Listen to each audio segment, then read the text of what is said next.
বঙ্গোপসাগরে অবস্থানরত লঘুচাপটি ঘনীভূত হয়ে সুস্পষ্ট লঘুচাপে পরিণত হয়েছে। ফলে দেশের সমুদ্র বন্দরগুলোতে ৩ নম্বর সতর্ক সংকেত দেখাতে বলেছে আবহাওয়া অধিদপ্তর।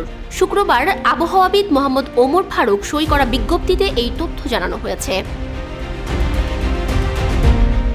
বিজ্ঞপ্তিতে বলা হয়, বাংলাদেশের দক্ষিণ পূর্বাংশ ও তৎসংলগ্ন উত্তর পূর্ব বঙ্গোপসাগর এলাকায় একটি লঘুচাপ সৃষ্টি হয়। বর্তমানে তা একই এলাকায় সুস্পষ্ট লঘুচাপ আকারে অবস্থান করছে।